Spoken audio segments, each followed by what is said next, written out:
join, I'll just say quickly again, our office is using MS Teams now, so it's a little different format. We do not, office staff do not have access to the chat, but David Sale, one of our summer interns, does. So he'll be putting links in the chat if that's your preference. He's already put in the link to the slideshow. It's in the Google Drive. That's what I'm showing you right now. So on the first screen, if you are staff and you don't have access to the chat either, this is where you can click on links. And then the second slide is a Q&A. So this is where you can type in questions, and our team will try to keep an eye on those and also follow up afterwards if you think of questions that you'd like us to get back to you on. That's a good place to use that. So we kind of have two options for chat in this slide deck and in the actual chat itself for those of you who have access to it. So for today's meeting, we're going to be talking about impacts and indicators of the strategies that we prioritized at the last meeting. And at this point, let me hand it over to Kyla to introduce the agenda and objectives. Good afternoon, everyone. Today we're going to go over our ground rules as always, and then we're going to review strategies after our prioritization activity that we did last meeting. One of the key concepts is our impact map, which you'll learn a little bit more about later on in this meeting. And that will come along with an activity where we will be making impact maps based on our prioritized strategies. And we're going to wrap our meeting up. Our objectives for today is to identify the potential impacts of the prioritized strategies. And so we're going to look at what the impacts are. What are we trying to impact? That may really looking at wanting to have a positive impact, but also understanding that some of our actions can have negative impacts. What does success look like for each of these strategies, and what are our shared understanding of what is to be achievable? For our ground rules, please remember to be respectful, be present. We want everyone to participate and no one to dominate. Make sure you're additive and not repetitive. Aim for consensus, so if you can live with it, we can keep on moving. Be open to new ideas, and if you're going to bring a problem, please also bring a solution. Please separate the people from the problem. And when you're speaking, speak for yourself and from your own experience, and not for a group of people. For the dumb rule, we're going to use Zoom reactions when available, when possible. And sometimes we can, get on a soapbox. So we have our Elmo rule, which is enough, let's move on. So we're also going to make space. But remember, the one I like to add on to this is after 7 seconds of silence, we will move on. All right, thanks, Kyla. So just to remind you where we are in the process, last time we were developing and refining strategies, and now we're closing that loop and moving into the next phase of creating the implementation framework and metrics. So at the last meeting, we discussed the strategies that will help us achieve our 2030 goals. Which ones did we want to prioritize and focus on? And were we comfortable with the number of strategies to be prioritized? So at the close of the meeting, we went back into that Q&A slide and we saw a lot of great questions, a lot of great comments, and wanted to make sure that we circled back with all of you. So in the email that Kyla sent out on Friday, we listed those questions and comments, and we responded to them. So I did kind of want to just open that space right now. If any of you had any questions about that, anything that was written on there, because you guys had a lot of great feedback for us, and we just wanted to thank you and then also give you some space to reflect on it. Okay, so we took all of that great input from last time. Staff went through all of those strategies. We did a lot of work to look at your stars and your X's and your comments and the ratings and roll them up. And you just gave us so much good feedback on the strategies. So we'll be going over with you today where the strategies landed. And then today, as Kyla said, we'll be asking the questions, what are the potential impacts of these strategies, pros and cons? And then how can those impacts inform the indicators that we'll use to measure success? So what we realized as staff was that it was really hard to look at the strategies and identify either at the strategy level or objective level, what is it that we want to measure? We needed more input from you on exactly what we want, what these strategies are going to impact. So I think this mapping exercise that we're going to be doing together is really interesting, and I think you'll get a lot out of it too. Then after today's meeting, we'll be circling up back on the indicators, identifying the indicators to measure success. And then over the next 2 meetings, we'll be thinking about the implementation and accountability of these strategies. So how will we equitably implement the plan? And how will we ensure accountability and transparency?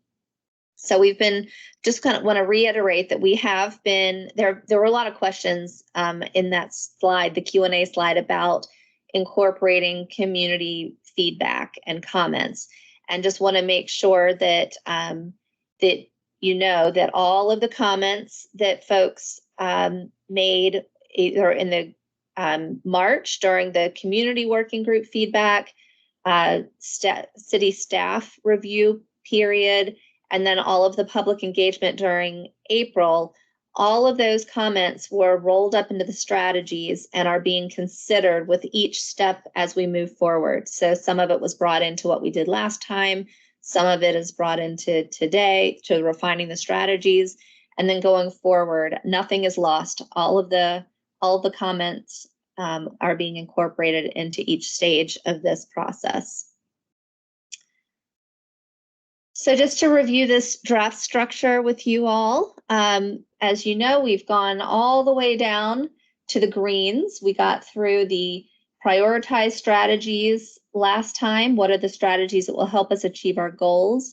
And what are the Smarty actions that will lead us there? And I think what was really interesting, you'll see in the strategies that we ended up with, where we rolled up some of the action items that kind of makes sense to be rolled up into a larger overarching strategy. It really, we're already taking the steps towards making these strategies smarty, and actionable. So then today, impacts. How will our strategies impact the community and lead to a more equitable, resilient, and adaptive Richmond? And then following today, we'll be drilling down a little more to how will we measure success through indicators, and then going into how are we, the implementation phase and framework. How will we implement, measure progress, and ensure accountability? Any questions at this point on where we are in this plan process? Okay, so for the refined strategies, this is where it landed following the work that you all did, all 5 working groups did during the last meeting round. And environment ended up with 9 strategies with a nice distribution across the 4 objectives, and took all that great feedback, refined them accordingly. We're going to be presenting that to you today so we can move on to our next step. We'll be going over all those strategies at the beginning of, next actually, and then you'll be digging into them a little more during the activity. And you can ask questions at any point, because I know you'll have lots of them, and we are all here to answer them for you. So for the first objective, it's make sure all residents have the opportunity to engage with healthy natural resources, spaces, and biodiversity. So we ended up with these three strategies. The first one is public-private green space management. So that one stayed the same. That was highly prioritized. Then the second one is Parks Master Plan, and these other 3 strategies rolled up nicely into it for staffing, Green Infrastructure Fund, and awareness. And then the community gardening strategy was also highly prioritized. For the second objective, which is reduce risks and impacts to the community and natural environment from extreme heat and drought. The three strategies that were prioritized there are impervious surface management, urban forests and trees planning, and green space management. Then for objective 3, which is reduce risks and impacts to the community and natural environment from extreme precipitation and flooding, the two strategies are land management practices and extreme precipitation and flooding planning and operations. And you can see under both of those, they're a little more complex because some other strategies were rolled up under them, more action items or subcomponents that make it more actionable. So nothing was lost that wasn't prioritized. And then the fourth objective, which is engage the natural environment to improve air quality and reduce greenhouse gas emissions. We kept this strategy of exploration and implementation for carbon farming sequestration. And that one will be further developed during the next phase. So that was a quick overview of the strategies. And again, we'll be digging more deeply into them during the activity, but I do want to take some time to make sure that I really explain this activity so that you all know what you're doing. So strategy impact mapping. What is the purpose? Well, it's a framework for describing and measuring the wider impacts of urban climate action. And on the right, you see the pathway steps. So there's the action, which is the strategy activity, the outputs coming from the strategy, the outcomes, and the actual impacts.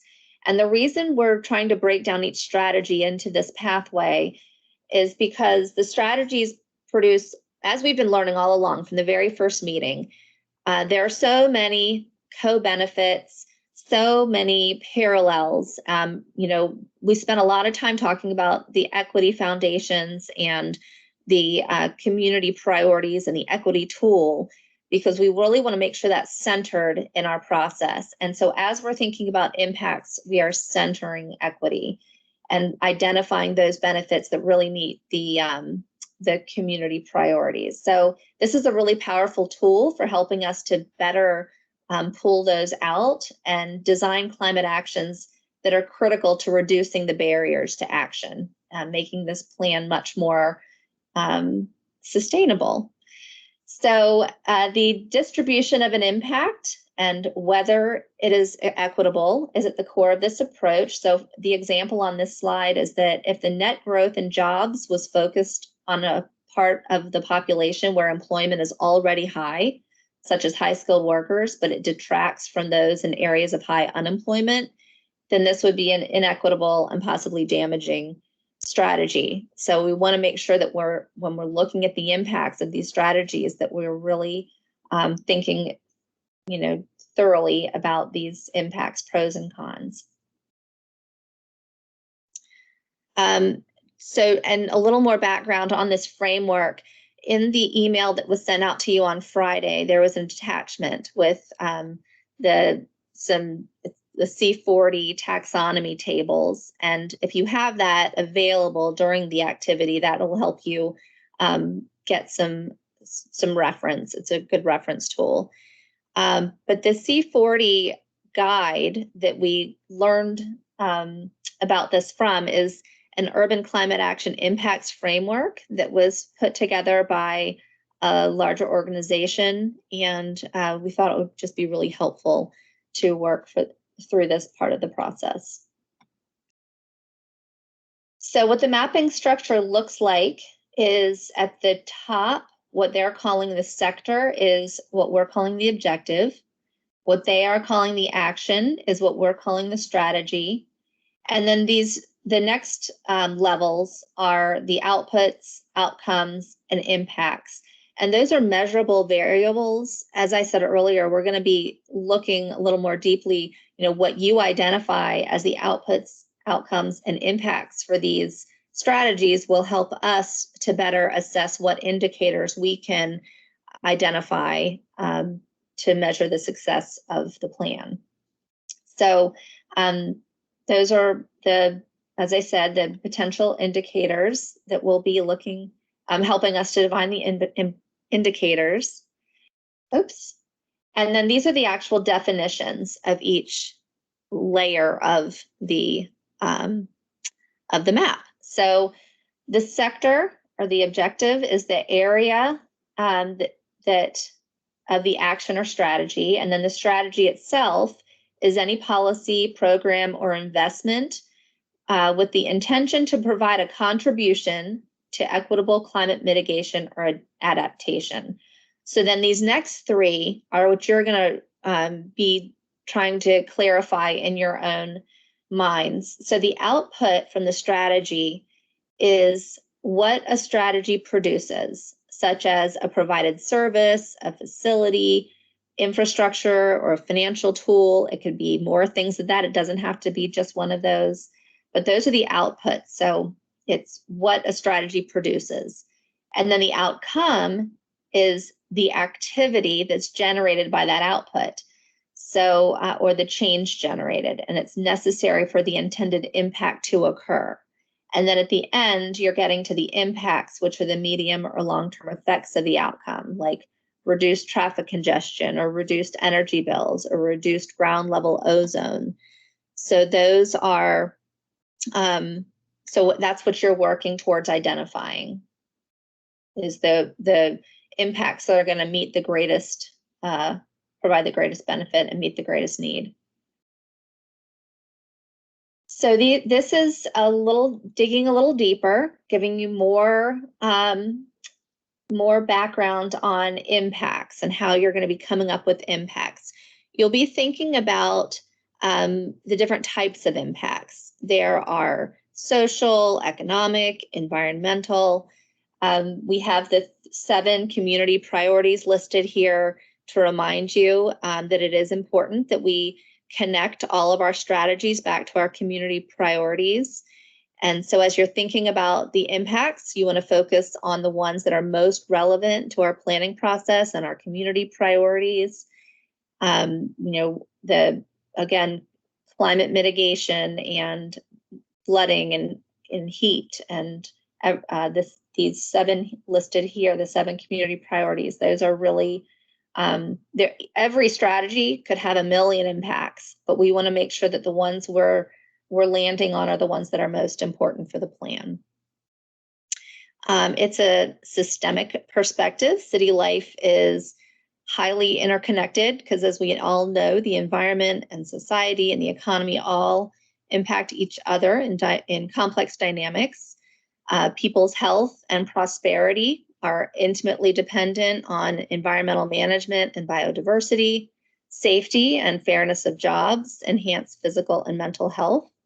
Government accountability and community engagement improve all aspects of city life, from community scale projects that enhance neighborhood livability to the better design and monitoring of policy. And the aesthetic quality and cultural heritage of Richmond are drivers of tourism and economic prosperity.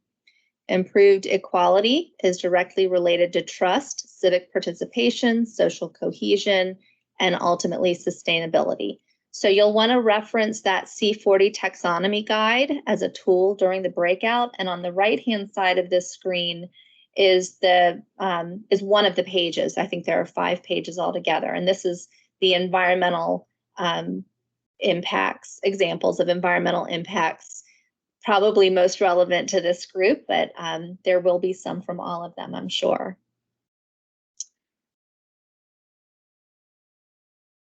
Okay, so now I'm going to walk through an example with you. So this is one of your strategies. This one is Urban Heat Island Readiness and Impervious Surface Reduction Plan. And so as we were building out this example, we found it helpful to embolden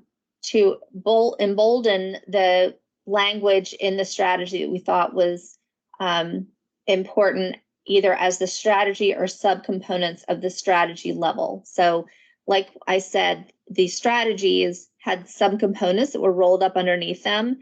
So we went ahead and put those, pre-populated your slides with those, the strategy language.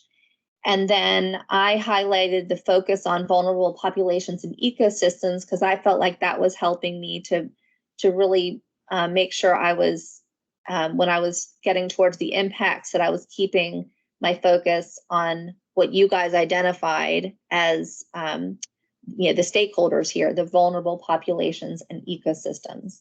So in the activity, feel free to, I'll get to the instructions of the activity, but I just want to make sure you understand that this top part here, if as you're spending time working through the activity, if you want to highlight or shade different terminology, whatever you think is helpful, you'll be doing this as a team. So when we put the strategy on the left, and then the deep paving program was one of the subcomponents. Well, what's the output of a deep paving program? Well, it leads to more deep paving projects. Okay, so then with those projects, that activity, what is the outcome? Well, there's less flooding and more permeable surfaces. So then what would the impacts be of those outcomes? More accessible street and sidewalks, which leads to improved safety and more biking and walking. As you can see, we didn't want to just stop at this more accessible streets and sidewalks. We really wanted to think further towards what's the end level impact that's going to provide the biggest benefit, where that will help us identify the indicators to measure success. We don't just want more accessible streets and sidewalks. We want safer communities, and we want people to be able to bike and walk more. Another impact was reduced stormwater runoff, but we didn't want to just stop there. We wanted to recognize that leads to healthier and more resilient ecosystems, and that gets back at the stakeholders that we're trying to address. This second strategy subcomponent of new development requirements, and that was taken right up here in the strategy itself. The output of that was no net increase in impervious surfaces. Again, that language also in there. Some of it you will find that you can pull down and put it as the output. And then the outcome of that one is a higher quality developments. And that leads to reduced surface temperatures and more green spaces. But then as we were thinking about the impacts of that, while it does lead to reduced air pollution, we also recognize something that you all have brought up before, that more green space could lead to a higher cost of living, and that concept of eco-gentrification. So we wanted to put red around that to show that there could be some negative impacts to consider. And then this third subcomponent of the strategy, mandate amenities, leads to new expanded shade structures. And that's taken from the impact map. And then the outcome of more use of public transit leads to reduced private vehicle use. And again, that leads to reduced air pollution. The new expanded shade structures also leads to more shade in public spaces, which leads to lower temperatures, which leads to fewer heat-related illnesses. So the output is the most tangible thing. The outcome is what did the output lead to, and then the impact is what is the most impactful and what is most important. So that's the example that we wanted to walk through with you, and you all have access to that slide deck, so feel free to refer back to it at any point. But I want to go ahead and explain the activity to you so that I can go over the instructions, and then we'll be going into a break before we go into our rooms. So the activity is going to be developing those maps for each of your strategies, and we'll have 30 minutes per strategy, which sounds like a lot of time, but you'll see that it's a really these outcomes and outputs and impacts can go in a lot of directions. So you'll be working together. Your facilitator is going to be the one typing in the screen, and there's going to be a lot of dialogue. That was another piece of input we received at the end of the last meeting, is that it's really helpful to have dialogue in the breakouts and work on these together. You all learn from each other and we learn from you. So this time we're going to have a facilitator leading the discussion and entering all of your notes. So the first instruction is for the strategy: consider the scale and scope. So one way to do that is to think about, if we don't do this strategy, what would it look like? What would the business as usual scenario look like? So if we didn't have an impervious surface plan, then you'd either have the same or more urban heat islands. You would have more flooding problems, especially with more rain and more heat waves and higher temperatures. So be thinking about the business as usual scenario and what it would look like if the strategy was not implemented. That'll kind of give you the context. And then the second piece of the activity is, what are the outputs of the strategy? So you'll be thinking that through together. What are the direct, tangible results of the strategy? Then what are the outcomes of this strategy? What's the change generated by the output? And then what are the potential impacts that could result? So remember to integrate the equity considerations here. Think about who are the key stakeholders, what are their priorities and concerns, and how is this strategy potentially impacting them, positively or negatively? And of course, which impacts are most significant. That's what we really want to land on. So with that, if you have access to the slide deck, what we want you to do is go ahead on this slide. It's number 23, and you can put your name down here. Oh, I clicked on it, it jumped. And under the A, B, C, or D, and decide which two you'll go into. You won't be jumping between breakouts. You'll pick a breakout room to talk about these two. So if you're with me, you're going over the Parks Master Plan and the public-private green space management strategies. If you're with Kyla, you'll be talking about community gardening and the urban forest and tree planning. If you're with Wendy, you'll be looking at green space management and land management practices. And then with David, you'll be doing the extreme precipitation and flooding planning strategy and the carbon sequestration strategy. So go ahead and you can, if you can't type into this slide and you just want to tell me, we can type it in for you. Otherwise, it's 1:35, so we're going to take a 5-minute break, and then when you come back at 1:40, we will send you in. Actually, before we do that, let me stop here and make sure that everyone's comfortable with this activity and that you understand what we're asking of you. You'll be with a facilitator and they can go over all the instructions again if needed. But while we're in the big group, are there any other comments or questions that you'd like to bring up now?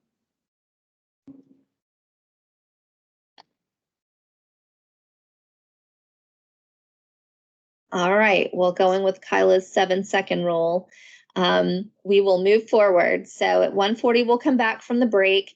We will put you in the group that you selected. And if you don't select one or speak up, then we will put you in one to make sure that we're all even. And we'll see you back at 1:40.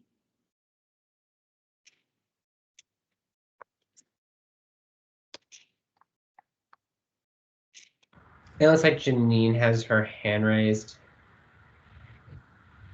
Well, we can wait until we come back from break, but I don't know how to sign up on this slide. And Don, you want us to sign up for 2, did you say? Or I'm sorry, I missed that part. You're going to put your name under one of us, either Dawn, Kyla, Wendy, or David. Just one. Okay. Yep. And Janine, would you like us to put your name under one of them?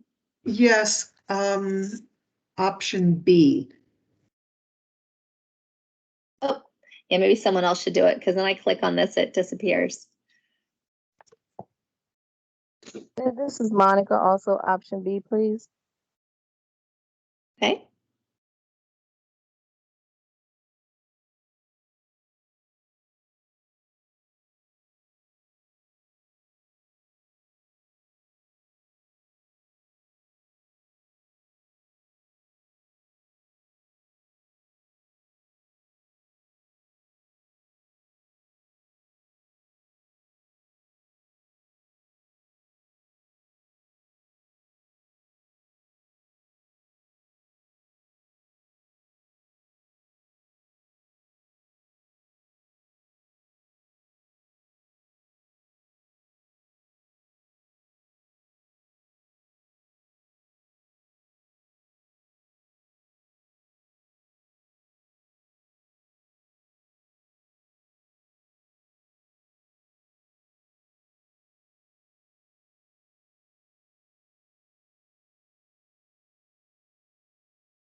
I think I got the unpopular ones. Nobody wants to sign up for them. Parker, I met your mom Saturday. Awesome. That's cool. I didn't realize that. It was at out at Veritas. The winery manager was having a Queen's birthday celebration for Queen Elizabeth's birthday, official birthday, and so your parents were there. Well, it was funny because I talked to them, I guess yesterday, and she said, "Oh yeah, I met somebody who just spoke so highly of you," and I was like, "Well, who?" Okay. She didn't remember me. Okay. All right, so it looks like everyone's coming back on, and we're missing some names, so I think Kyla will just assign you randomly to even out the breakout rooms. Kyla, how's it coming? Do you have any questions for the No, I group? was just gonna give people their last opportunity. I think we only have two other three. Where did Janine say she wanted to be? Oh, never mind. She's in my group. So I just need, if Parker or Chica has a preference, if not, they're both going into the group with Wendy. Sounds Hey, good. this is Chica. Sorry about that. Could you put me in group B? Yes. And which is Wendy's group? Wendy's group is green spaces and land management practices. We actually don't have any other working group members in her group. So if somebody would be willing to be in that group, it would be great as far as feedback is concerned. I'll go to Wendy. And then we will cover other areas later. Well, I think you'll probably have the opportunity to look at the other impact maps and provide feedback and thoughts as well. Okay. Because I only say that probably my specialty would provide insights on group A, but I'm going with Wendy. Okay. Thanks, Parker. All right. Okay, well for then, the- oh, sorry. For the interns, I'm just gonna stick you all somewhere. But yes, could you and give me a couple seconds, please? Or maybe Yeah. like 4 minutes. yeah, so while she's doing that, thank you so much, Kyla. We did want to make sure that folks go into the groups where they feel like they have the most to offer, but at the same time, there will be opportunities afterwards to go back in and put your notes at the bottom so we can, add some more context to these if needed. The facilitator will be the one typing into the map itself, but feel free to add to the speaker notes at the bottom. And like I said earlier, shade, bold, any terminology that would be helpful to pull out in the strategy. This is really an interactive, it's a dialogue, and it really, it helps. We've done it a couple times now with these, and it really helps to have robust conversations. So everyone plays a role, and would love for everyone to speak up and be part of this. Guests, interns, staff, working group members, everyone has great input to share. All right, well, I'm ready. Okay, I'm going thanks. to start the rooms and you all will probably abruptly get placed into them. And let me just say, we have 1 hour, so roughly 30 minutes per strategy. So your facilitator will monitor that, and we'll all come back together in 1 hour. So I'll see you then.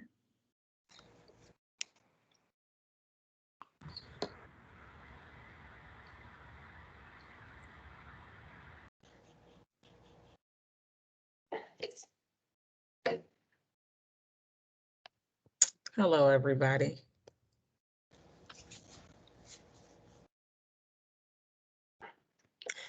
All right, give me 1 second so I can just look back at something real quick.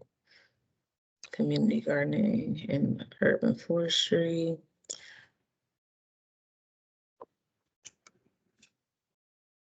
Okay. Why does this look like that?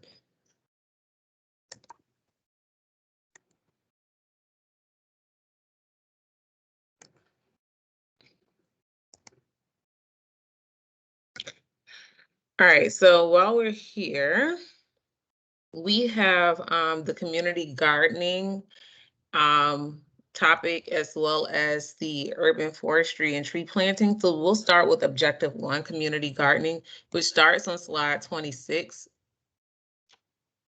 of the presentation.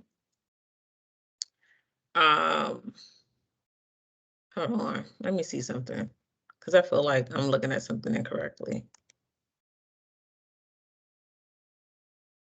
No, I'm not.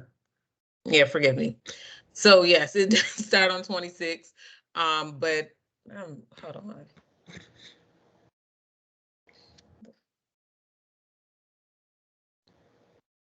All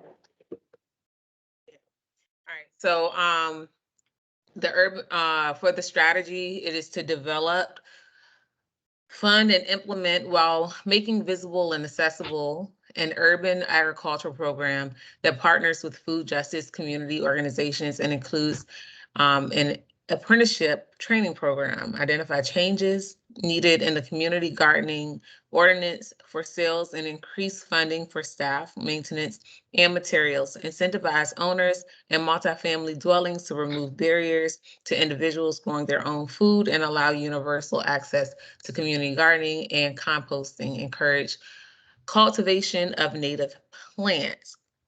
So what we're not going to change is the what's inside the strategy area, but we do have 2 slides to be able to map out the impacts here. So our strategy is urban agricultural program, and with that, the 3 things is developing an apprenticeship program.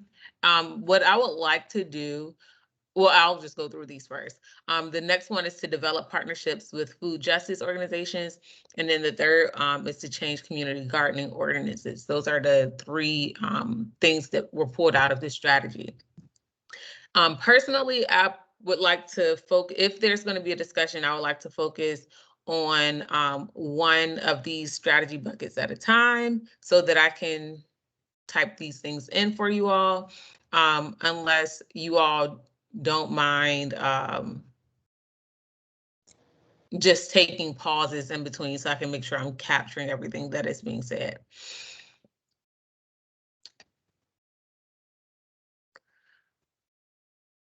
So when it comes to the output for developing an apprenticeship program, what do you think some of the outputs would be? And remember that when we're talking about outputs, what is the direct tangible results of creating these apprenticeship programs?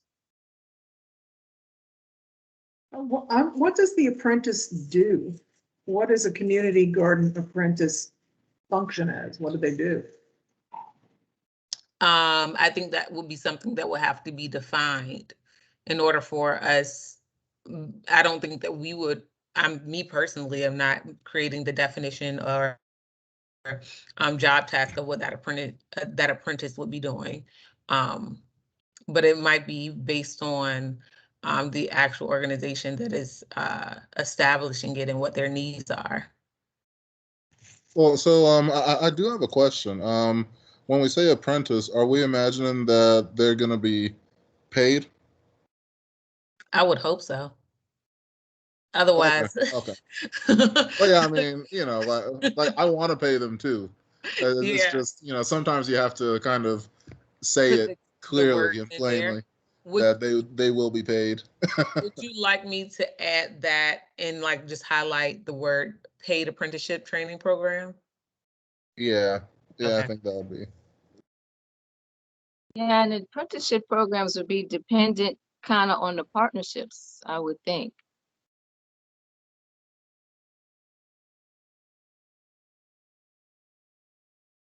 Yeah, because With the partnerships first, I'm just thinking out loud. Oh, so you want to develop the partnerships first and then talk about the apprenticeship program? Absolutely. That works for me if that works for everyone else. Absolutely. All right, let's talk about it. So if an organization needs an apprentice, I think that organization can define the parameters of how the apprentice would function and at what rate of pay. Correct. I guess my understanding of Monica's statement was that we would start talking about the development of partnerships with food justice organizations as the strategy that we would tackle and the outputs and outcomes and impacts of that, and then go into talking about the apprenticeship after that to establish what those outputs were. Is that what you were saying, Monica? Yes, yes, and also some of what Lester, is that your name? D?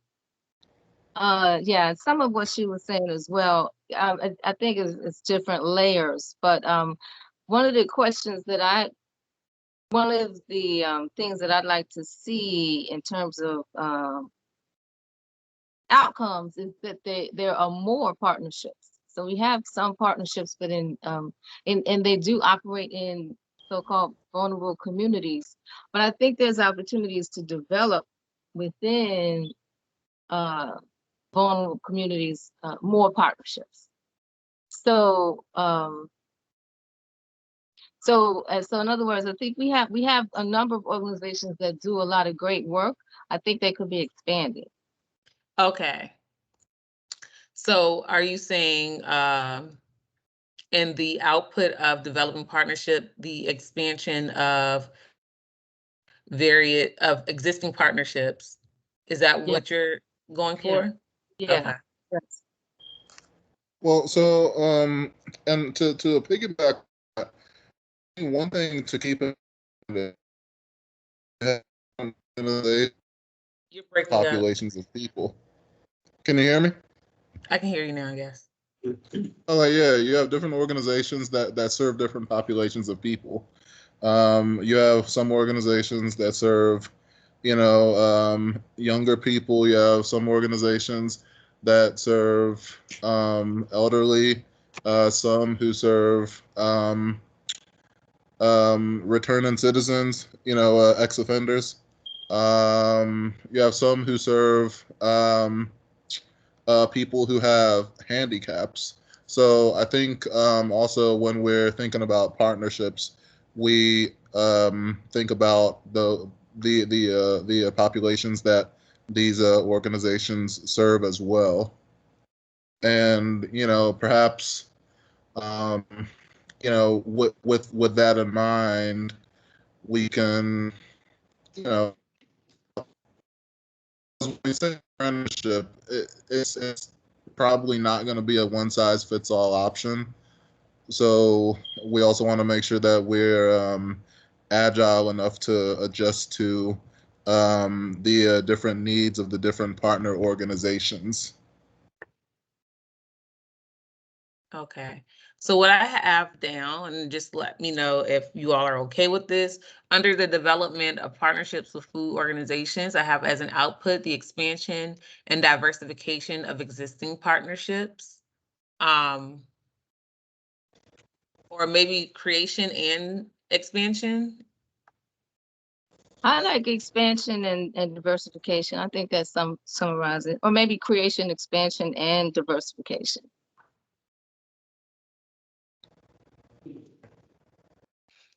Yeah, I think all three fit. I think Yeah. all three. So by creating, expanding, and diversifying the existing partnerships, or I'm just going to take existing out because, well, I'm just going to have partnerships. Yeah, by doing that, what are some of the outcomes we expect to see from that?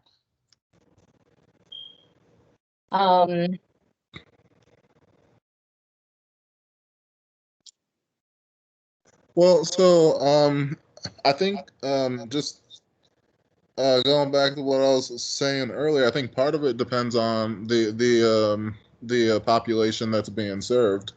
For some people, the outcome might be the opportunity for employment, full employment in some capacity. For some populations, say younger populations, the outcome might be the experience and the opportunity to continue that immersion in urban agriculture or green spaces through study in college or advanced study or entering in some way a green field, a green infrastructure field, and for some the outcome might be purely therapeutic. That might be for those individuals who have handicaps. And yeah, that's what comes to mind. Thank you, Chika. And I would also submit that it would enhance the concentration of opportunities for localized food accessibility. So for example, people could walk to gardens. Some people can now, but there are, there's city gardens, around the city, but still, there could be more. So I'm just saying enhance the concentration of organizations, partnerships for food accessibility and experience. Okay, so this is what I'm putting. What I'm putting down is the improvement in food accessibility as a potential outcome, but I think some of the impacts, like some of what was listed as like what would be served based on the community being served, I don't know if that will fall under outcomes or if that will fall under impacts. Okay, so I think the outcome would be like the more concentration of organizations involved.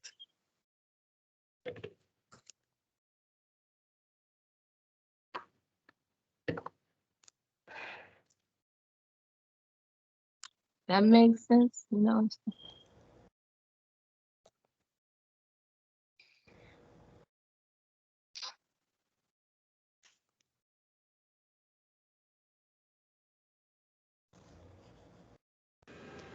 I have a, oh, sorry, go ahead.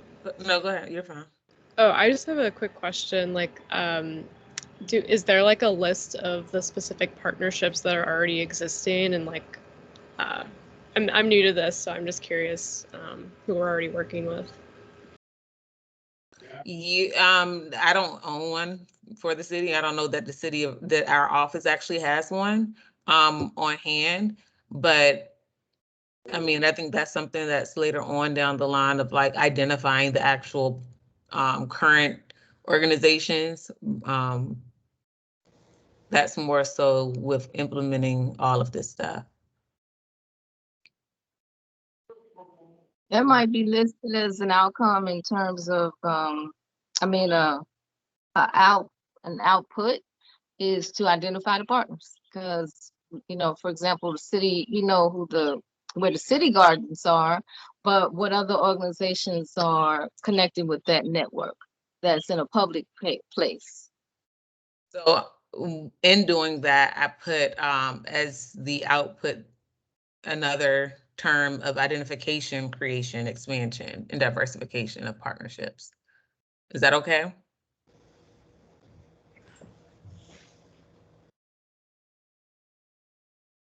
Monica, is that okay? Yes, thank you. Okay.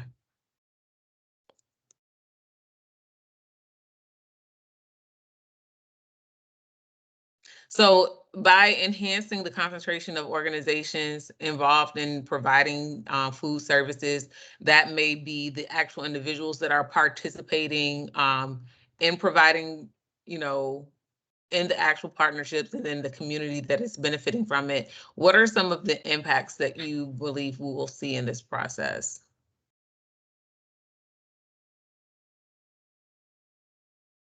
And I'll go over the definition of impacts again, which is the results from this strategy, taking into consideration equity and who the key stakeholders are, what the priorities and concerns of our community are, and the strategies that will potentially impacting them, whether that's in a positive or negative way.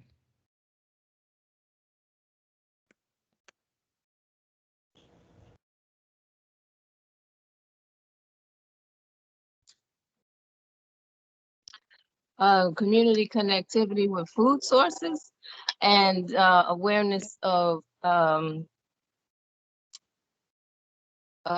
experiences for pollution reduction or something like that. Can you repeat that?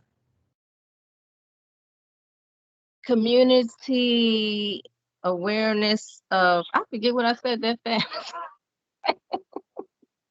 Let's see, anybody remember? Community awareness of food sources, engagement with food accessibility, and awareness of sources to reduce pollution or something like that. I'll think about it. Okay.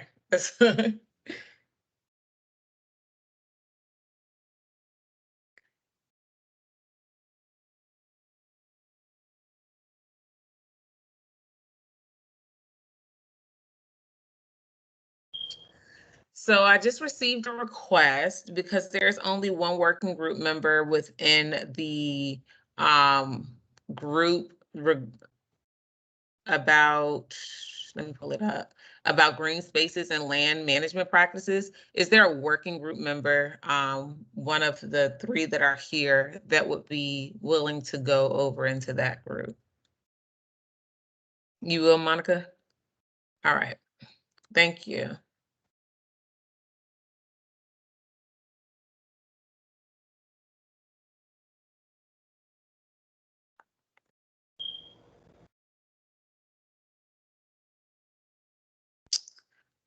All right.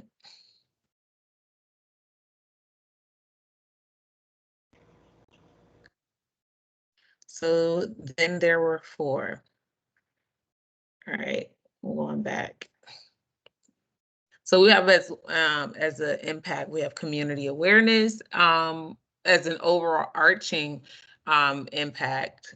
And that awareness can be to the food sources, the locations of these things, and everything else that Monica was saying. Unfortunately, she's no longer with us to give us more details on what on that. Are there any other impacts that we can think of that may come from increasing the concentration of these organizations that are involved in this process? I think a greater awareness, well, not awareness, but greater education on health and health related issues and healthy eating and things of that nature. Mm-hmm.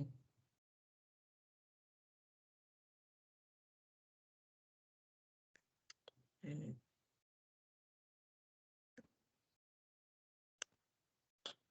Let me undo that because that's not what I want.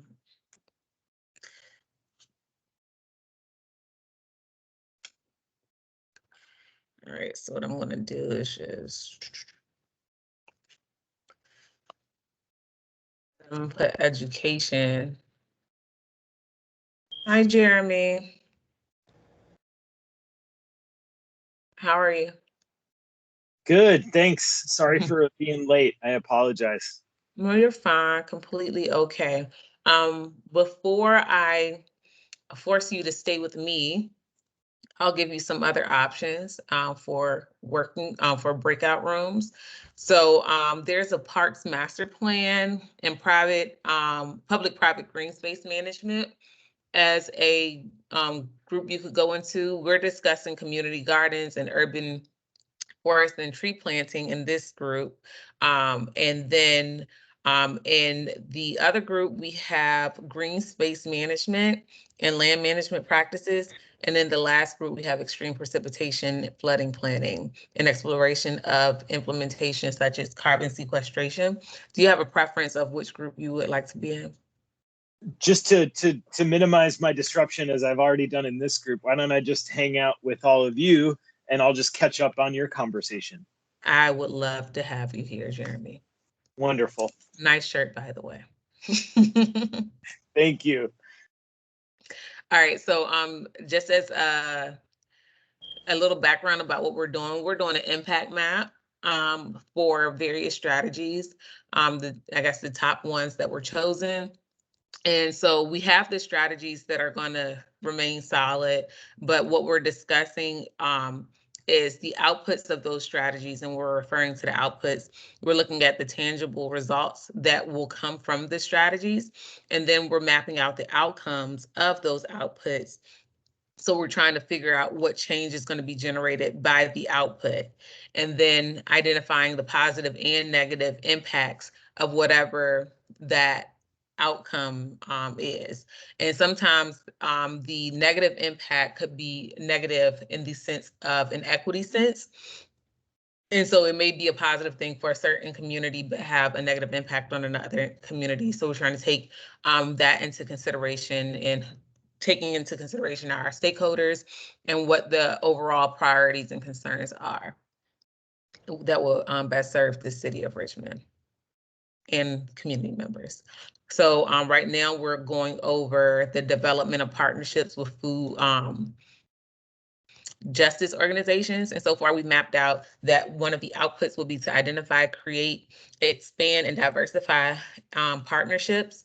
And then from that, the outcome would be an enhanced concentration of organizations that are involved in providing food accessibility. And some of the impacts would be community awareness and increased education about healthy eating and things such as that.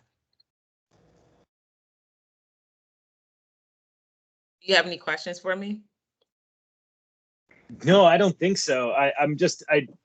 Would love if you all were in the middle of a conversation or something. I'll just try and hop in when I have something to add. All right, sounds good.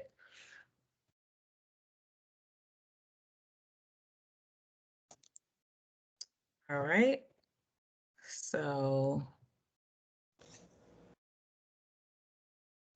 Well, so I do have one thing to add, and it's not really something I'm too sure of, but and it's something I've read in passing and I haven't looked too deeply into, but I've seen this idea that when you create in some spaces urban gardens or community gardens that might have the side effect of being a catalyst for gentrification. mm-hmm. I don't know much about that, but I feel like that, the more partnerships, the more community gardens, maybe it's something, maybe it's not. I don't know. I'm just putting it out there Yeah, absolutely. I think as that's a definitely possible negative impact. Absolutely. I think that's something that should definitely be taken into consideration. But and I will jot it down. I just want to point out that there is the other item of change community gardening ordinances.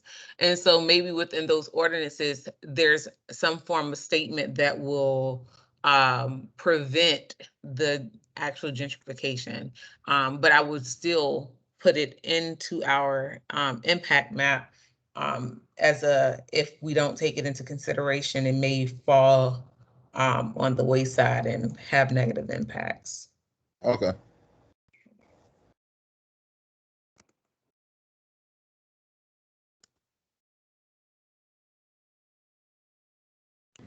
Yeah, do we know how community gardens like currently affect property values in the city? Because that might be something that like when working on that project you were talking about, that could be an interesting thing to like look at. Well, there's definitely a lot of information around the correlation between household income, wealth, property value. All of that stuff is higher where we have more green through either tree canopy. But then in relation to community gardens, I don't think we know a lot about the impact of the installation of a new garden in relation to the then change in property value. Although in the recent world, the 5 new parks that the mayor put out through the green team's work, that has apparently already started to affect the investment in properties immediately adjacent to it. So there does seem to be locally in a precedent for that kind of thing there.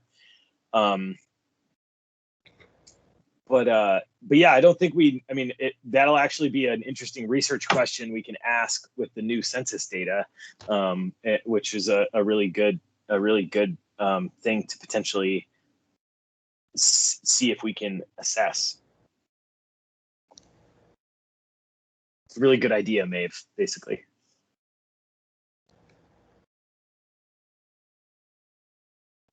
So what I ended up doing was placing an increase in community gardens as an outcome of a change in community garden ordinances. Is that something that you all agree with? I just did that so I could map out the gentrification, like the potential of gentrification. If that is something that you all agree with, I will leave it there and then kind of work backwards and try to identify the output of the change in those ordinances.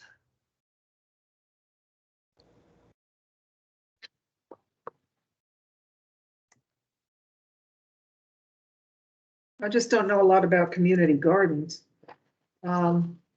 Just waiting for the urban canopy segment to come up here. Okay.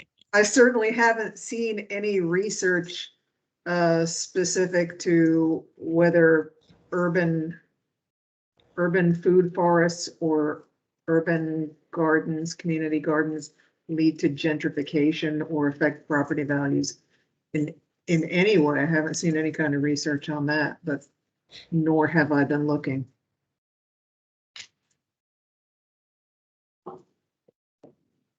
Yeah, I think like this is like a major brainstorm session.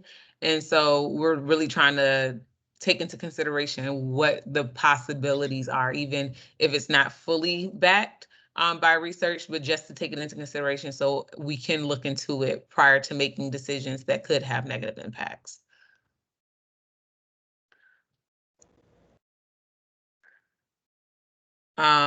So I'm assuming since there was silence regarding the outcome of an increase in community gardens, or the outcome of that you all are okay with it. Is that safe to assume? Okay.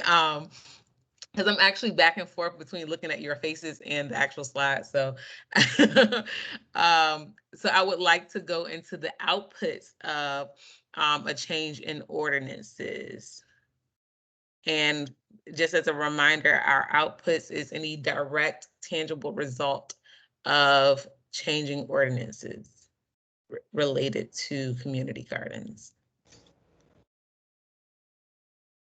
What needs to change about the ordinance? I'm not 100% sure because I'm not really involved with community gardens that much, to be honest with you. So I think we would, I mean, if anyone's here is familiar with community gardens, then, but if not, what we can do is just leave it and move on to the some of the impacts of an increase of community gardens being accessible, and then go into the conversation about the apprenticeship, because I do believe we will have to take a pause and move to the next strategy as well, very shortly.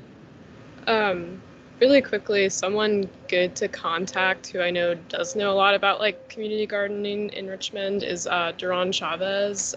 He worked at Lewis Ginter. I'm not sure if he's still working there now, but he came and spoke at U of R about like this issue of like food deserts in Richmond and that kind of thing.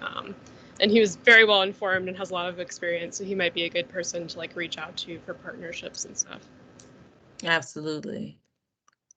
I think part of the issue, as far as I understand it, is like the location and ease at which a new community garden can be established, and the kinds of restrictions that come along with deeming a parcel a community garden versus some other useful space. So it's just streamlining the ability to apply for and establish a new community garden, which I think if that was the streamlining that needed to happen, then clearly the outcome would be more community gardens, right? I think, or at least that could be an outcome of change community garden out. So it's like an output would be easier establishment of parcels to be community gardens. Like the permitting would be lower barriers to permit gardens or something would be one of the outputs.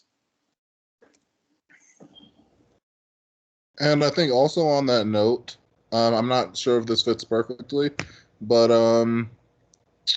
access to water and the steps needed to go about getting that situation straight, because that seems to be an issue for everyone. Are you referring to access to water for the community garden? Yeah, for the community gardens. So that might be like one of the outputs would be also would be like change community garden ordinances, and so that would be like ease of expansion of city services to parcels without city service access, like e.g. water, trash, compost, those Right. sorts of things. It's like by changing the gardening or the community garden ordinance, it may make it easier. One of the outputs would be the ease in access to city utilities for community gardens.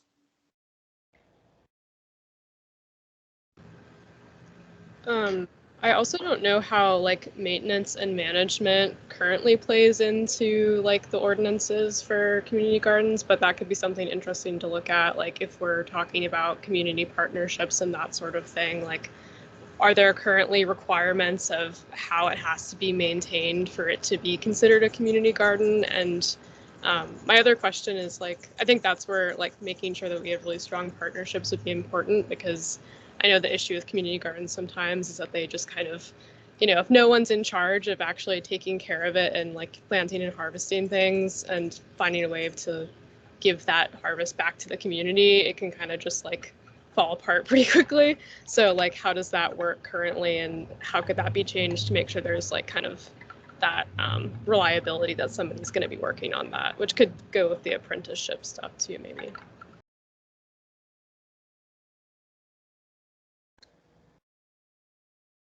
Absolutely.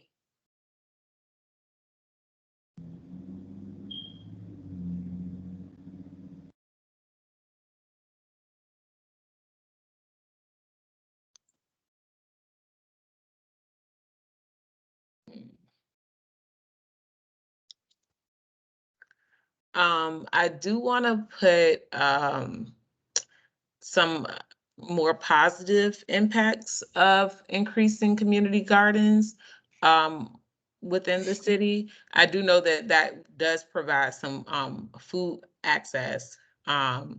Is that something that's okay for me to put down as an impact? Yeah, I'd also say just like general like new meeting spaces as well. Like the McDonough community garden in Southside is like something that people use for like community dinners and like doing yoga, and so it's like a you know, enhanced placemaking across the city would be one of the impacts that I would suggest.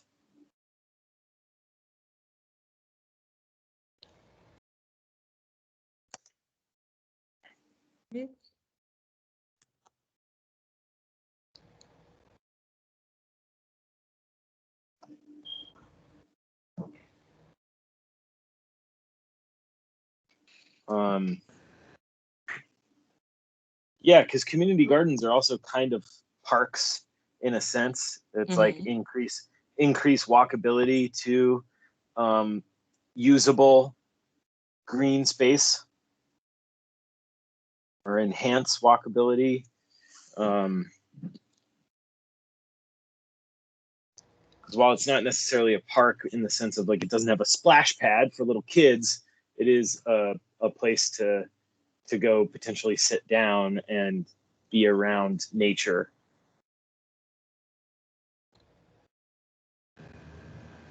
I think the nutrition element is a really positive impact too. I don't know a ton about how like current community gardens in Richmond like distribute the food that they make. I don't know if it's like you plant your own and you harvest your own. But working on, I don't know if food deserts is still okay to say. I know there's kind of some controversy around that, but like kind of working on reducing that issue in Richmond, because I know that's a big deal in a lot of cities and definitely here too.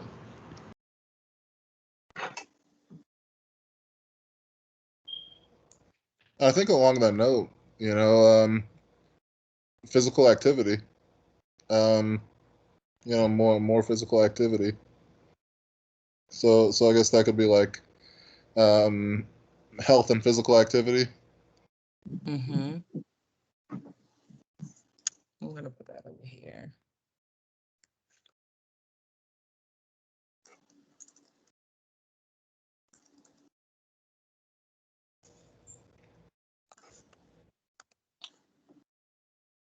All right.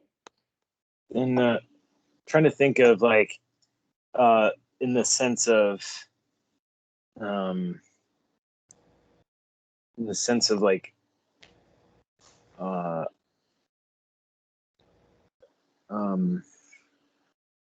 so like the green, the walking, the that could be increased like community connectivity because of those, like relationship building and social cohesion, Mhm. like bolster social cohesion.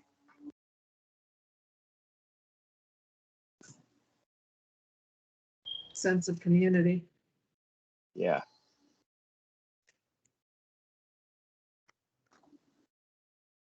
All right.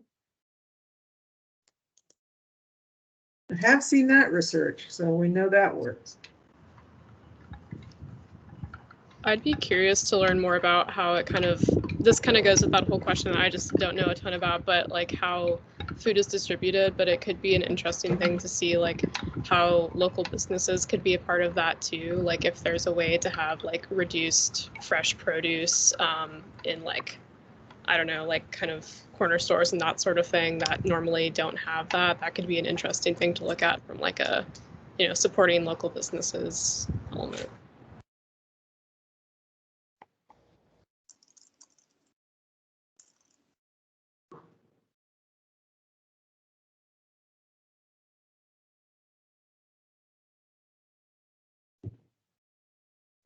Sorry, all of this is getting real sloppy, but I guess that's to be expected. You're doing great. I'm over here. I feel like I'm struggling. Like, I can't do this. All right. Trying to make this a little neater, because I'm pretty sure I'm going to get lots of questions about it. Kyla, I have to excuse myself from the meeting because I have another meeting. Okay. I have to actually go to Southside and meet somebody to talk about planting. So I didn't know the meeting would run this long, kind of. I didn't know I was bit off more than I could chew today. Oh, no problem. Definitely understand. I know that you were interested in the Trees. tree planting. That is on slide. Sorry, I'm trying to find it now. That starts on slide 36. So if you would like to provide some input on that in your spare time, feel free to just go in there and type away. You can put stuff in the speaker notes if you would like, and we'll try to map all that stuff out. Awesome. Thank you so much. Bye, everybody. You're welcome. Bye.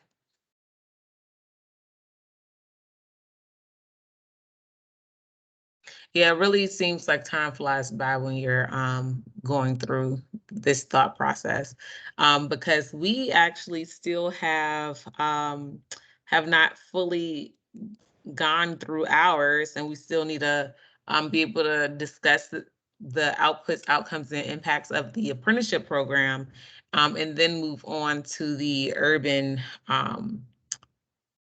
forestry, if I'm not mistaken, 36. Yes, urban forest. So I do want to give you all the option of going ahead and completing this one completely and going ahead and talking about those the apprenticeship programs, or if you would like to go ahead and take a pause and try to take a stab at the other one to put something on the map. Is there a preference? Well, let me just say this. Earlier in the discussion, since I had said some stuff about the different populations you serve and stuff like that. I said a bunch of stuff that I had thought was for the apprenticeship program, but I think when I said those things, we had moved on. Okay. The stuff I was saying about the opportunities for employment or for young people to continue their study in green fields or environmental fields, or possible employment in green infrastructure, like that was when I thought we were still talking about apprenticeships. Okay, I'm typing that in now. And do you believe that those increased opportunities and I'm just putting it as increased opportunities, and then putting, since there are various types of opportunities, whether that's educational, employment, I'm trying to remember all of the points you made, that the opportunities in general are being increased. Would you consider that as an output or the outcome of? I would consider that the probably outcomes. Okay. Definitely not outputs, but I'm kind of shaky between outcomes versus impacts for what I was saying. So somewhere in one of those two, outcomes or impacts.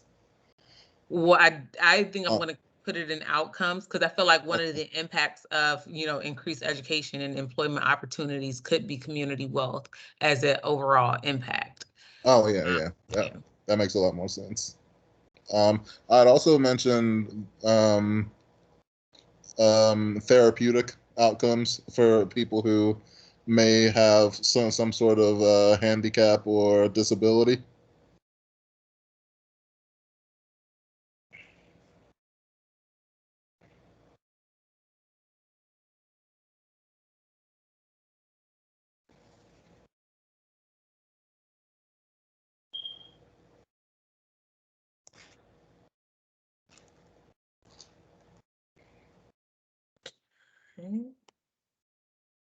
I think also like one of the direct outputs would be a apprenticeship training program. Right. True. Right. So like the strategy is develop one. So the output would be the thing. And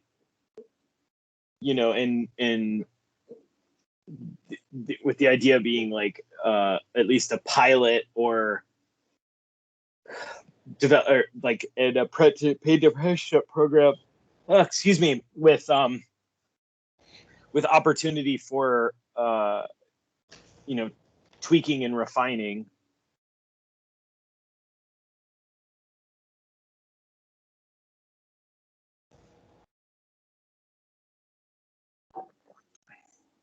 And then that leads to the increased opportunities, community wealth. Yeah. All right. I'm gonna delete these because this second slide, I'm just gonna focus on the apprenticeship program with it, since the other one is kind of full. If we all are okay with that. Yeah, that's just fine. All right.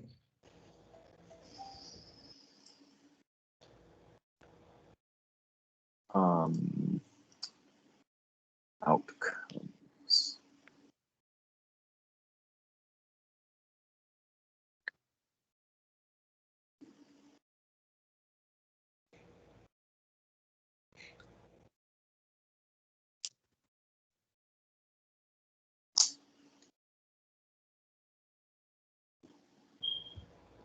I guess wouldn't one impact, I don't know if this is kind of fits within community wealth or if it could be separate, but couldn't one impact be increased employment? Absolutely. Yes. So I kind of have increased employment under increased employment opportunities, but I do see what you're saying, like the actual jobs like that people are working. Yeah, like more people in Richmond working in the urban agricultural sector.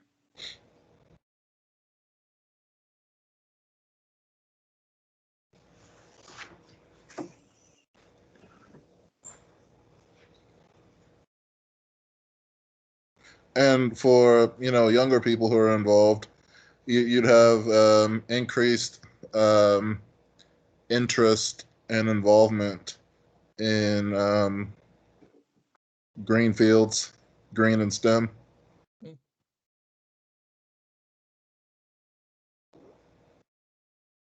Yeah, that makes me think of trying to as one of the groups you could potentially reach out to, like definitely VCU and like U of R and like VUU and stuff, could be good places to kind of market this towards potentially. Because I know there's already a lot of like sustainability groups on those campuses, and so that could be like a really direct way to work with them.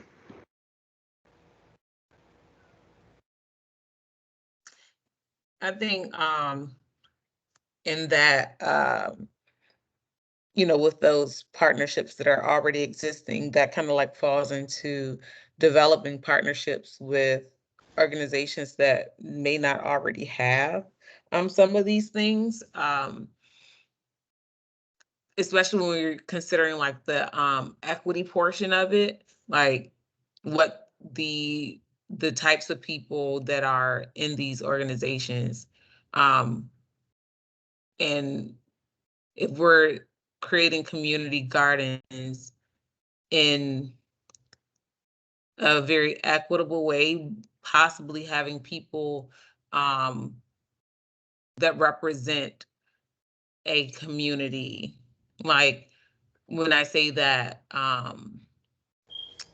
just having representation within the spaces. So if you're in the South Side, having people that are from South Side that are participating in these apprenticeship programs as well. That way you're not trying to have, you're not creating a situation where you have to convince people to trust the person because the person that's already there is a part of the community, part of that community. And so that's just my perspective when it comes to introducing something that may be new to a group or a community. Just being able to have proper representation also helps in that process. With making it just running, making things run smoother or accomplishing things quicker. Yeah, that's a great point, and I think you're definitely definitely right. If that's, you know, that's obviously the point of community gardens. That's a really good point. Yeah.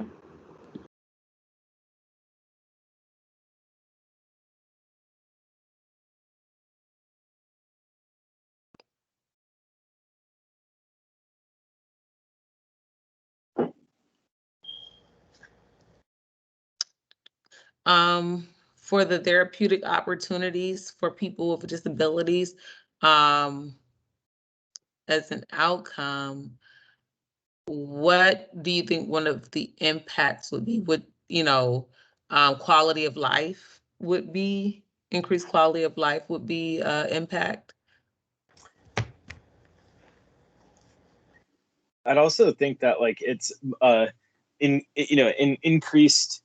increased inclusion in these, enhanced inclusion for, like, if you go to any sort of green or like community greening conversation, not only are there fewer people of color, but there are fewer people with disabilities.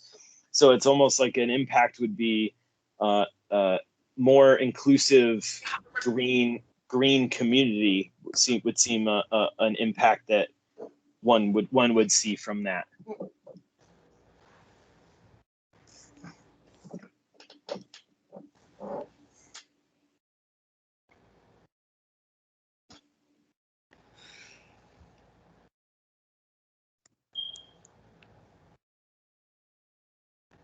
And then that like also leads to more of that idea of like that cohesion, just general broader social cohesion across communities in Richmond.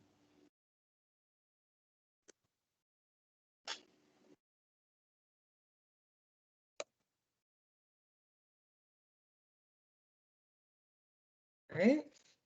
And I know we have that on the other slide, but I think what we'll do is just take this and like put all the lines to make it all map out more nicely than what it looks now. Is there anything else we want to add to this one before we move on to the other strategy?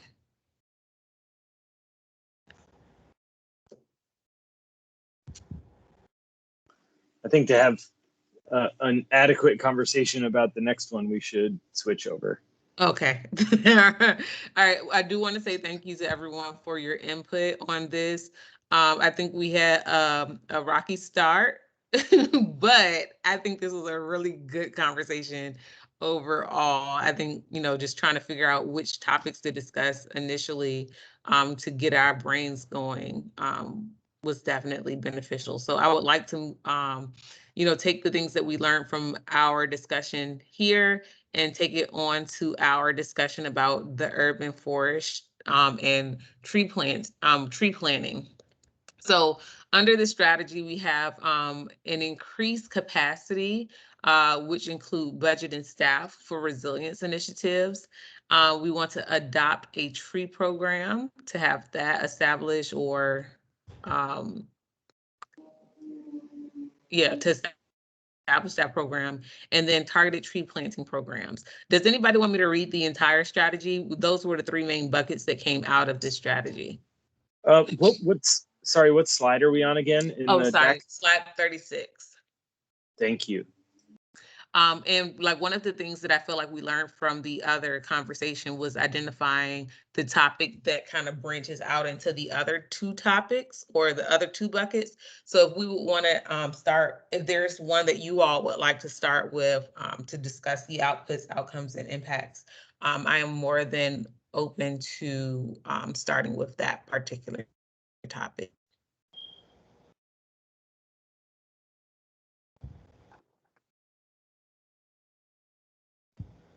I think the targeted tree planting program would be one that is interesting to think about.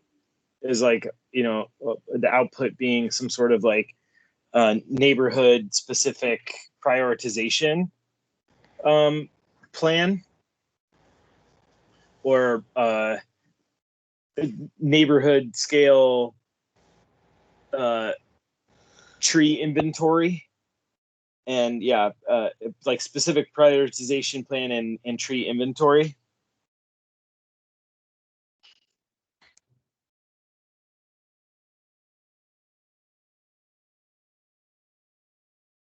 And So, just a general question. Are all these trees natives?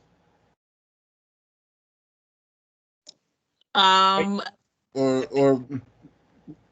do we imagine that they're all going to be native trees? That's definitely something we could put in here so that the impacts could be positive for us and less negative impacts. Is that something you will want to because I can add that as a box I mean, as an outcome. I think so I'll be honest, it's not really my specialty, but I think it'll be helpful. Just given the benefits that native plants have. Absolutely. I put that as an outcome, or increased planting as of native trees. Okay. And should I say in priority communities, since we're prioritizing the doing the neighborhood prioritization plan? What do you all think? I mean, I don't see why not. Okay.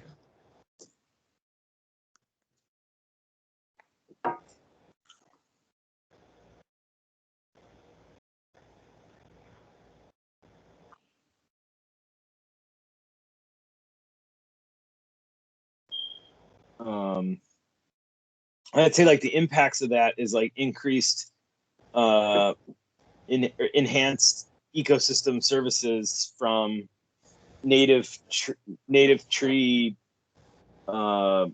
habitat, and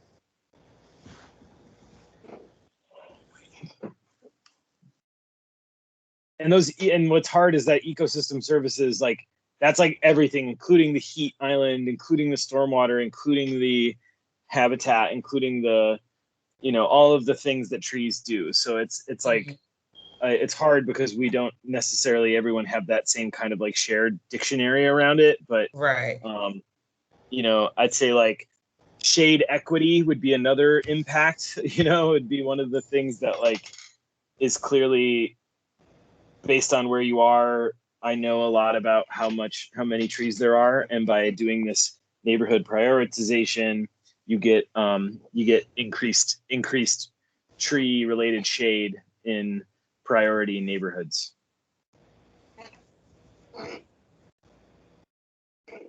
So what I'm doing is I'm adding those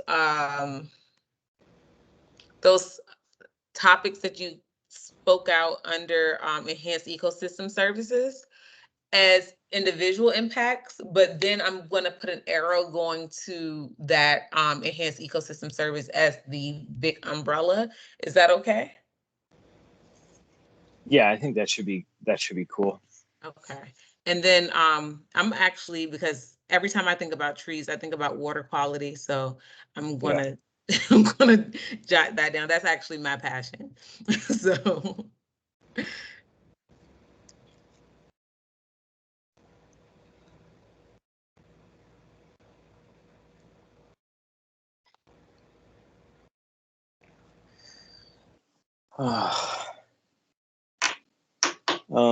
then I'd say also all of those urban forest master plans lead to an impact of increased carbon sequestration. mm-hmm. So like all of the strategies lead to one bubble in some place. I'm gonna add that here.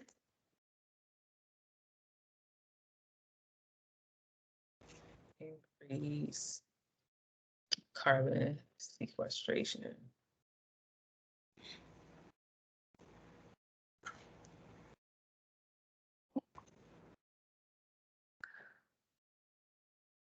Maybe I should bold this one because all three of these things lead there. And I'm going to make a note that says that.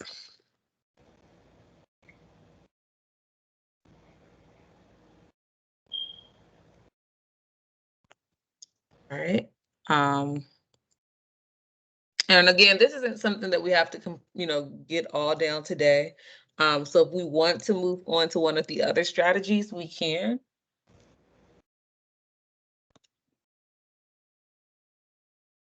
As far as increased capacity, it would seem that like one output would be like a bigger or more robust workforce for urban forestry.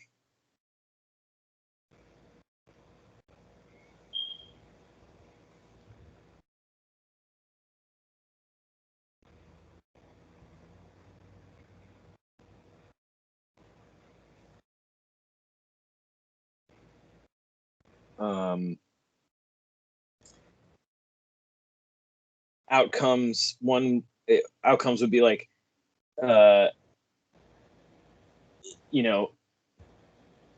catch up, like where I mean I don't like Janine would have been really helpful for this because she knows where like all the backlogs, like clearing out backlog of maintenance and watering contracts and all of these things that don't get done currently.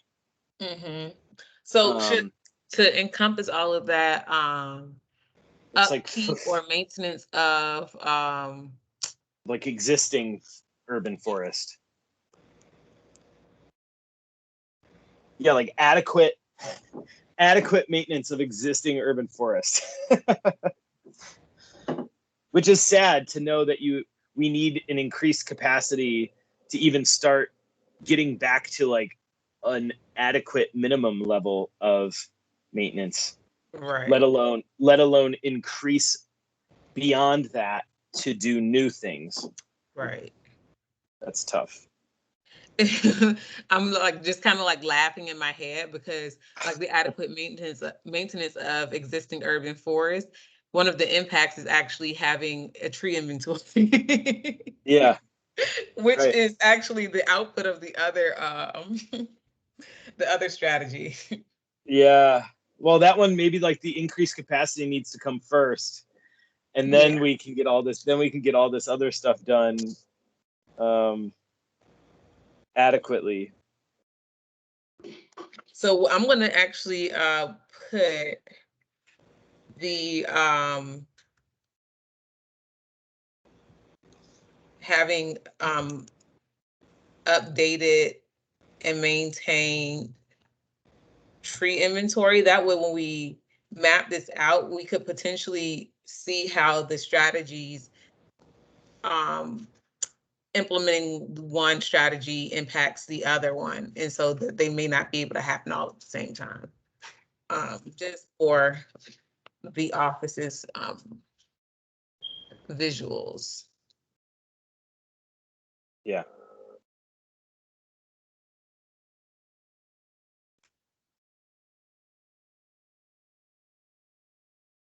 Sorry, I'm getting messages from other groups. Give me 1 second.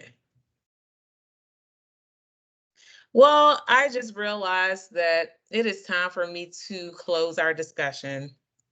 I apologize that we are short on time, but I'm bringing everybody else back. And if you all would like to add anything, as I told Janine, this will be available later on as well for you all to participate.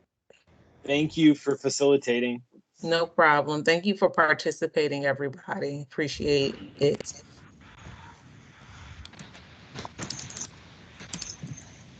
All right, hello, everybody.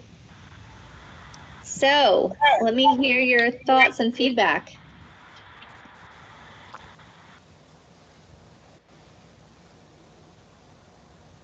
Or I'm going to put you on the spot.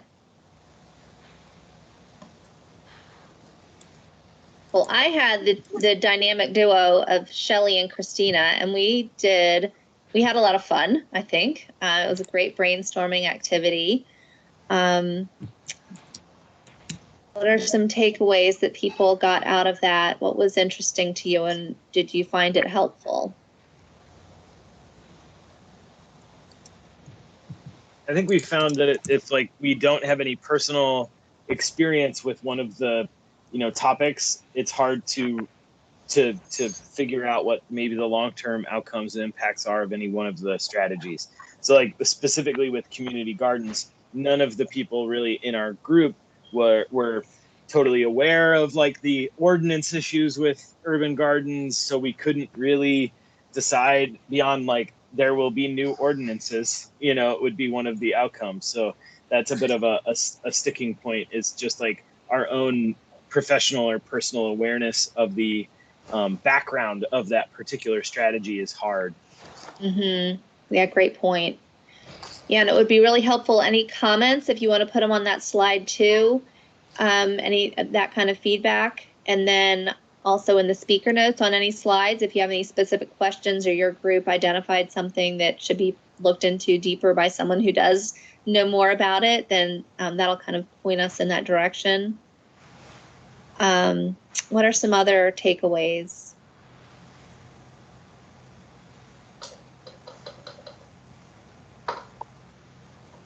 I think that our group got a little bit tripped up on the language used for the chart itself.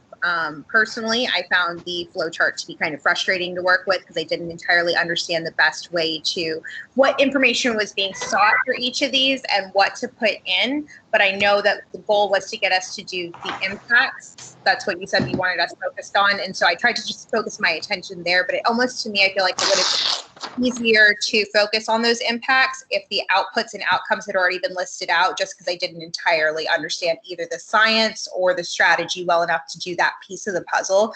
But that might have just been me because I'm not a scientist. Yeah, that's a great point. Great point. Yeah, this is quite a brain trust. So doesn't mean that together we have all the information, but we really appreciate you guys who are able to add that value to the conversation. Anything else? It just struck me that there's a lot of overlap in these with existing programs that are out there. And like I found myself struggling to remember, okay, what is the exact language that's in like the RVA H2O initiative about like the Adopt a Lot program? like where, hopefully that information gets mined in some setting outside of this 2-hour exercise, but that gets filtered in there somehow as well. Alicia, could you speak to that? Because I think that's a great point where there is a lot of overlap, and that's on purpose. And there are some of these strategies where pieces of them are already in the works or in the planning stages. And so part of the intent of this is to be in alignment with other plans and projects and programs. Yeah, so great point, Todd. Thank you for bringing it up. And we had a question or two about it as well last time from one of the some of the surveys. So yeah, our intent is definitely not to duplicate any other effort going on with the city and to integrate and align as much as possible. We've been doing that all along, even before we started this phase of the planning process with the working groups and all of the work we've been doing with you all. So we've been working with Richmond 300 all along through its planning process with RVA H2O. So what we're trying to do is identify sort of the gaps in those other processes and where we can add in, a specific focus from the climate mitigation and resilience side. And where I think it'll become especially clear when we get to the next phase of the working group activities on implementation and the accountability.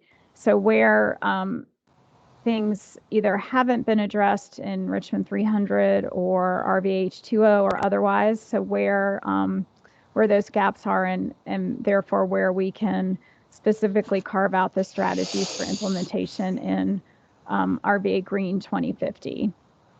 Does that answer your question? Totally, Yeah. thanks.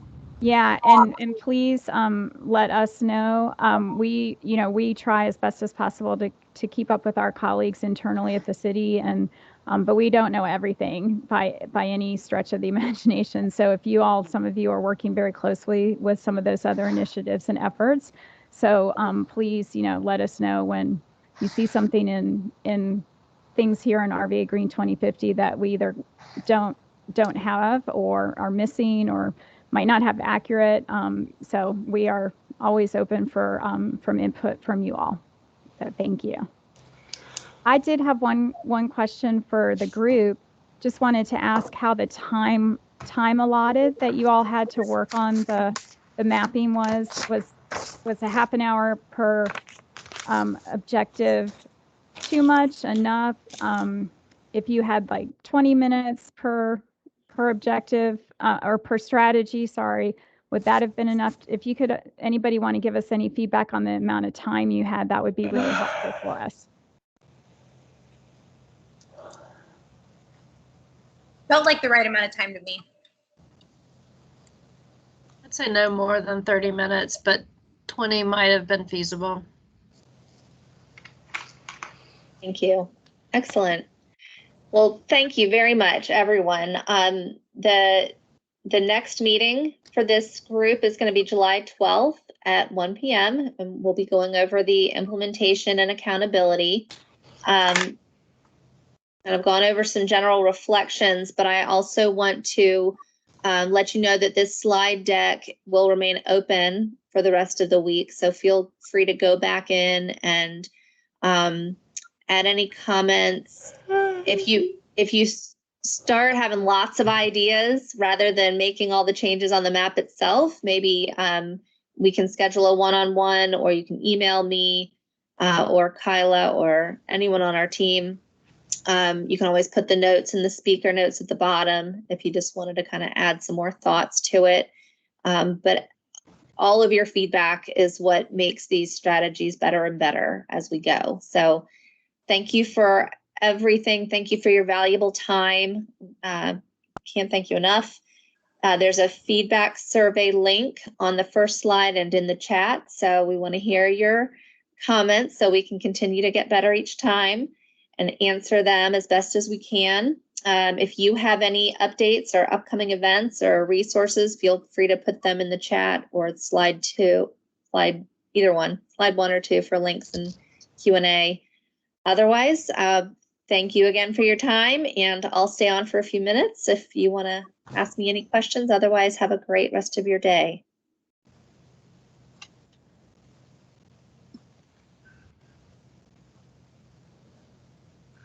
Thank you. Thank you.